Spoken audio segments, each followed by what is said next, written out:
नमस्कार, स्वागत है आपका हमारी खास पेशकश में। आपके साथ मैं हूं अभिषेक कात्यायन। कोरोना की स्वदेशी वैक्सीन आई है।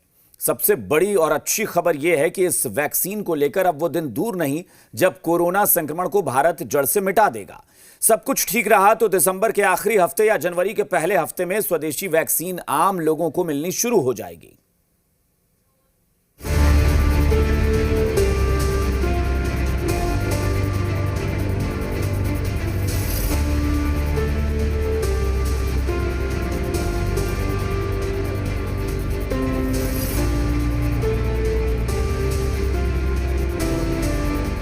आने वाला साल कोरोना के लिए काल होगा क्योंकि भारतीय वैक्सीन लोगों को मिलनी शुरू हो जाएगी। अब वो वैक्सीन या तो कोवैक्सीन होगी या कोविशील्ड या फिर ज़ायकोव-डी। और यकीन मानिए ये दावा हमने यूं ही नहीं किया। In India, we have now vaccines which are in their final phase 3 trial. So we are very hopeful that by the end of this month or by early next month, we should get the emergency use authorization from the Indian regulatory authorities to start giving the vaccine to the public. Vaccine निर्माण के सबसे बड़े 3 चेहरों में शामिल हैं doctor Randeep Guleria. पहला चेहरा तो खुद प्रधानमंत्री मोदी हैं जो वैक्सीन को लेकर हर अपडेट रखते हैं। दूसरा चेहरा है योजना आयोग के सदस्य वीके पॉल और तीसरा चेहरा है डॉक्टर रणदीप गुलेरिया।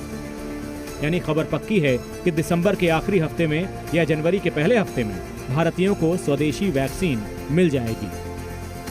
डॉक्टर रणदीप गुलेरिया के मुताबिक इस महीने के अंत में वैक्सीन को इमरजेंसी यूज अप्रूवल के लिए भारतीय नियामकों के पास भेज दिया जाएगा। अब सवाल यह है कि इमरजेंसी यूज अप्रूवल होता क्या है। इमरजेंसी यूज अप्रूवल में फार्मा कंपनीज क्लिनिकल ट्रायल का डेटा देते हैं, आपात स्थितियों में वैक्सीन देने का आवेदन करते हैं। 2 चरणों में इस आवेदन को आगे बढ़ाया जाता है। पहले विशेषज्ञों की समिति विचार करती है, फिर एपेक्स समिति के पास जाता है। इसमें स्वास्थ्य मंत्रालय के विभागों के सचिव होते हैं। कई बार दिया गया इमरजेंसी अप्रूवल वापस भी ले लिया जाता है। कोरोना के इलाज में हाइड्रोक्सीक्लोरोक्विन और रेमडेसिविर के साथ ऐसा ही हुआ था। WHO ने भी पहले जिन दवाओं को कोरोना में कारगर बताया, बाद में उसे वापस ले लिया। साल 1960 में गलसुआ यानी मम्स की वैक्सीन सबसे तेज समय में बनी थी। तब इसकी वैक्सीन 4 साल में बन पाई थी। तो ऐसे में एक सवाल ये उठता है कि जिन वैक्सीन को बनाने में कई साल लग जाते हैं, उसे 10 महीने में कैसे बना लिया गया? क्या किसी शॉर्टकट से वैक्सीन बनाई गई? तो इसका जवाब ये है कि वैक्सीन के अध्ययन में दस्तावेजों का इस्तेमाल नहीं किया गया, बल्कि डेटा अध्ययन में आर्टिफिशियल इंटेलिजेंस की मदद ली गई। इससे मंजूरी प्रक्रिया में तेजी आई। सभी चरणों के ट्रायल भी जल्दी पूरे किए गए। वैक्सीन की रिसर्च में ब्रिटेन ने लगभग 60,000 करोड़ रुपए खर्च किए। यानी वैक्सीन की रिसर्च पर ज्यादा ध्यान दिया गया और ट्रायल पर गंभीरता बरती गई। फिर भी सवाल ये है कि क्या ये वैक्सीन सुरक्षित है? फाइजर की वैक्सीन के 44,000 लोगों पर सुरक्षित ट्रायल किए गए। किसी में भी गंभीर साइड इफेक्ट नहीं दिखे। भारतीयों के लिए स्वदेशी वैक्सीन ही सबसे कारगर साबित होने वाली है, क्योंकि फाइजर की वैक्सीन में रखरखाव संबंधी नियम ऐसे हैं जिनका पालन फिलहाल भारत में होना मुश्किल है। यानी वैक्सीन आने की खबर ने भारतीयों को खुशी तो दी है, लेकिन वैक्सीन नहीं, कम से कम हाल फिलहाल तो नहीं। ब्यूरो रिपोर्ट, जी मीडिया। फाइजर की कोरोना वैक्सीन को इमरजेंसी अप्रूवल देने के बाद ब्रिटेन वो पहला देश बन गया है जिसकी वैक्सीन तीनों ट्रायल पूरे कर चुकी है। अब इस वैक्सीन को आम लोगों को दिया जा सकेगा। कोरोना की वैक्सीन आने की खबर भारत समेत पूरी दुनिया के लिए खुशी देने वाली खबर है, लेकिन वैक्सीन मिलने के फिलहाल आसार नहीं है।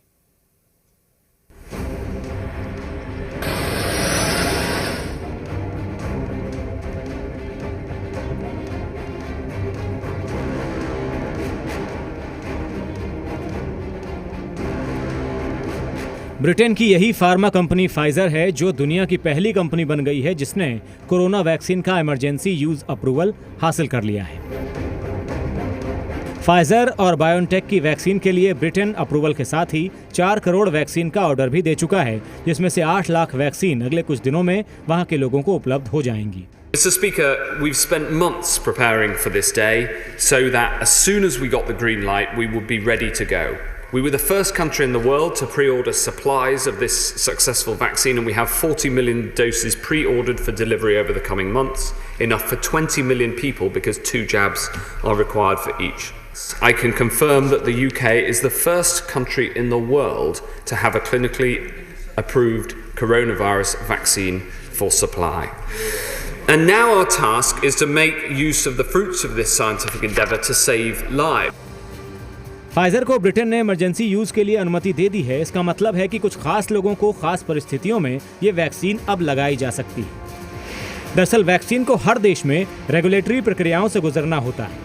भारत में central drugs standards control organisation इस तरह की अनुमति देता है। इमरजेंसी यूज की अनुमति मिलने के बाद ये वैक्सीन गंभीर रूप से बीमार मरीजों को मिल सकेगी, स्वास्थ्य कर्मियों को मिलेगी, बुजुर्गों को वैक्सीन मिलेगी और दूसरी बीमारियों से जूझ रहे कोरोना मरीजों को भी मिलेगी। कोरोना संक्रमण के इस दौर में फाइजर ने उम्मीद की पहली किरण दिखाई है, लेकिन इस किरण से भारत में उजाला होने में अभी वक्त लगेगा। फाइजर की वैक्सीन के रखरखाव को लेकर कुछ खास नियम हैं, जिनका पालन करना अभी भारत में मुमकिन नहीं है। इसको हम इस तरह से समझ सकते हैं कि फाइजर की वैक्सीन के रखरखाव के लिए -70 डिग्री तापमान चाहिए और भारत में फिलहाल ऐसी कोई व्यवस्था नहीं है। यानी अभी भारत में ऐसी कोल्ड चेन नहीं है जहां पर -70 डिग्री तापमान वाला कोल्ड स्टोरेज हो जहां ये वैक्सीन रखी जा सके। इसके अलावा फाइजर ने अभी तक भारत में वैक्सीन लॉन्च को लेकर भी कुछ नहीं कहा है और अप्रूवल को लेकर भी आवेदन नहीं किया है। भारत सरकार ने भी फाइजर वैक्सीन को लेकर अपनी उत्सुकता नहीं दिखाई है। तो सवाल ये है कि क्या फाइजर की वैक्सीन केवल ब्रिटेन में ही मिलेगी? तो इसका जवाब ये है कि फाइजर ने अमेरिका में भी आवेदन किया है और उसके जापान और यूरोप के साथ भी करार हुए हैं। ब्रिटेन के हर नागरिक को वैक्सीन की 2 डोज लगाई जानी है, यानी वैक्सीन की पहली खेप से 2 करोड़ लोगों को टीका लगाया जाएगा। अगर प्रयोग सफल रहा तो ब्रिटेन को लगभग 8 करोड़ और वैक्सीन की जरूरत पड़ेगी, क्योंकि वहां की आबादी 6 करोड़ से ज्यादा है। I think that it could help us to protect ourselves from getting more damage for our lives and economy. I believe in this. I know that there are a lot of controversial discussions about that it can damage actually our health. I am not a medical staff, so I can't make decision about this. I don't know. Obviously, lots of drugs come out quite quickly, but we usually have quite a few years to test them before we give them to the main public. So I'm not sure about it, but obviously it's great for people who really are such a high risk. It doesn't matter one way or another. But yeah. लेकिन अब ये सवाल उठता है कि Pfizer कितनी vaccine बनाएगा। तो दिसंबर महीने में 5 करोड़ डोज बनाए जाने की तैयारी है और साल 2021 में 130 करोड़ डोज बनाने का कॉन्ट्रैक्ट है। ब्रिटेन के लोगों को दिसंबर के अंत तक 4 करोड़ डोज देने का करार फाइजर ने किया है, जिसको 2 करोड़ लोगों को दिया जाना है। बची हुई वैक्सीन उसके बाद बाकी देशों को भेजी जाएगी। अब सवाल यह है कि कोई भारतीय अगर इंग्लैंड या अन्य देशों में रह रहा हो तो क्या उसे भी वैक्सीन मिलेगी? तो जवाब यह है कि वैक्सीनेशन के लिए इंग्लैंड में खास समिति बनी है। ये समिति ही तय करेगी कि किस वर्ग को वैक्सीन मिलेगी। फाइजर की वैक्सीन को इमरजेंसी अप्रूवल मिलना उसकी सफलता का पैमाना नहीं है। दरअसल वैक्सीन लगने के बाद उसके असर का आकलन करने में 1 साल तक का समय लग सकता है। हालांकि फाइजर वैक्सीन के आने के बाद उम्मीद है कि वैक्सीनेशन के बाद मौत के आंकड़ों पर बेहद फर्क पड़ेगा। ब्यूरो रिपोर्ट, जी मीडिया। वैक्सीन तो आ गई, अब सोचिए कि वैक्सीन लगाई कैसे जाएगी। तो किसी भी वैक्सीन की तरह ये वैक्सीन भी सिरिंज से ही लगेगी। ये आत्मनिर्भर भारत की शक्ति है कि वैक्सीन और वैक्सीन के लिए इस्तेमाल होने वाली चीज़ों को भारत खुद ही बना रहा है। इस वक्त बड़े पैमाने पर वैक्सीन लगाने में इस्तेमाल होने वाली सिरिंज का उत्पादन किया जा रहा है।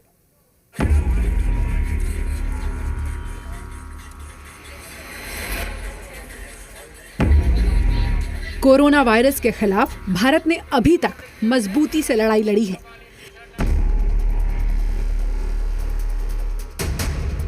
लेकिन अब इस लड़ाई में वो जीतेगा जो सबसे पहले अपने देशवासियों तक वैक्सीन पहुंचा देगा।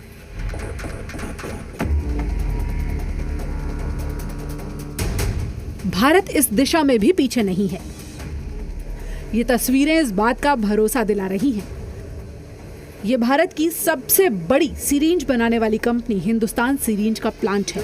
हरियाणा के फरीदाबाद में बने इस प्लांट में काम किस रफ्तार से चल रहा है, इसका अंदाजा आप इस बात से लगा सकते हैं कि यहाँ इस वक्त हर 1 घंटे में 1 लाख सिरिंज बनाई जा रही हैं।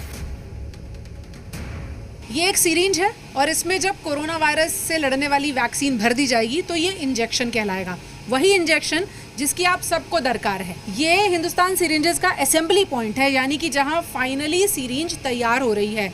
इसके 4 कंपोनेंट होते हैं, तो आप देख रहे होंगे अलग अलग जगहों से अलग अलग हिस्से तैयार होकर आ रहे हैं। कहीं पर नीडल तैयार हो रही है, ये जो नीला हिस्सा आपको नजर आ रहा है ये वो हिस्सा है जिसमें सुई लगी हुई है, यानी कि नीडल्स तैयार होकर जा रही हैं। कहीं पर प्लंजर तैयार हो रहा है, यानी कि वो दबाव वाला हिस्सा जिसे दबाने के बाद वैक्सीन की डोज लोगों तक पहुंचाई जाती है। और कहीं पर वो फाइनल शक्ल लेकर 4 कंपोनेंट तैयार होके इस तरह से यहाँ ट्रे में निकल के आ रहा है। पीछे जितने भी बैग्स भरे हुए हैं वो सभी इस वक्त हम कह सकते हैं लाखों करोड़ों सिरिंजेस इस वक्त यहाँ बनकर तैयार पड़ी हुई हैं और लोगों तक पहुँचने के लिए काम अभी भी चल रहा है। कंपनी को 20 करोड़ सिरिंज बनाने का ऑर्डर मिल चुका है, जिनमें से 10 करोड़ बनकर तैयार हैं। हालांकि भारत की जरूरत इससे कहीं ज्यादा है। कोरोना की वैक्सीन 2 बार में लगाई जाएगी। पहली डोज के 28 दिन बाद दूसरी डोज लगेगी। इस लिहाज से फिलहाल 90 करोड़ वैक्सीन लगाए जाने का आकलन किया गया है। इतने बड़े पैमाने पर वैक्सीनेशन के लिए सरकार ने ऑटो डिसेबल सिरिंजेस चुनी है, यानी ऐसी सिरिंज जिससे एक बार इंजेक्शन लगाने के बाद ये खुद ही नष्ट हो जाए।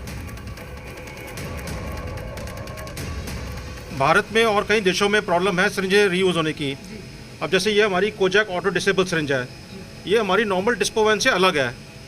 अब जैसे ये सिरिंज है, इसको पीछे मैं खींचूँगा हवा निकालने के लिए, ठीक है। और जब मैंने इसको इंजेक्शन दिया, आपने आवाज़ सुनी, ये क्लिक की आवाज़ सुनी, अब ये प्लंजर लॉक हो गया। अब कोई दोबारा इसको उठाएगा रीयूज़ करने के लिए, खींचेगा प्लंजर तो टूट जाएगा। ऐसे ही जो नीडल है, ये जो नीडल है ये इसमें लॉक हुई है। कोई कोशिश भी करेगा तो ये नीडल को बाहर नहीं निकाल सकता। वैक्सीन, वायल और सिरिंज के मामले में भारत न केवल आत्मनिर्भर है, बल्कि इस समय हर कंपनी 100% क्षमता पर काम करके वैश्विक बाजार की जरूरतों के हिसाब से भी तैयारी कर रही है। तो एक सिरिंज इस शक्ल में आए उससे पहले कितनी प्रक्रियाओं से गुजरती है, आपको ये दिखाने की कोशिश कर रहे हैं। मार्च और अप्रैल जिसकी बात की जा रही है कि तेज़ी से अगर सिरिंज अगर लोगों तक वैक्सीन पहुंचती है तो वो मार्च अप्रैल 2021 में होगा। उसके पीछे का बैकग्राउंड वर्क है ये, और आप यहाँ देख सकते हैं लगातार पैकिंग जारी है, क्योंकि कंपनी को पहले ही यूनिसेफ और सरकार की तरफ से कुछ एक सिरिंजेस के ऑर्डर मिल चुके हैं और फिलहाल उन्हीं को दिसंबर तक पूरा करने का काम चल रहा है। हालांकि अभी चुनौतियां कम नहीं हैं। वैक्सीन की कोल्ड स्टोरेज, वेस्ट डिस्पोजल और सबसे बड़ी बात इंजेक्शन लगाने के लिए ट्रेन्ड हेल्थ स्टाफ। इन चुनौतियों को हल करने पर अभी काम चल ही रहा है, लेकिन सबसे पहला और सबसे बड़ा पड़ाव यानी वैक्सीन और सिरिंज, इन्हें कामयाबी से पार किया जा चुका है। पूजा मक्कड़, जी मीडिया, फरीदाबाद। और अब बात करते हैं नई फिल्म सिटी को लेकर चल रहे विवाद की। उत्तर प्रदेश के सीएम योगी आदित्यनाथ की फिल्म सिटी प्रोजेक्ट को लेकर शिवसेना ने फिर भड़ास निकाली है।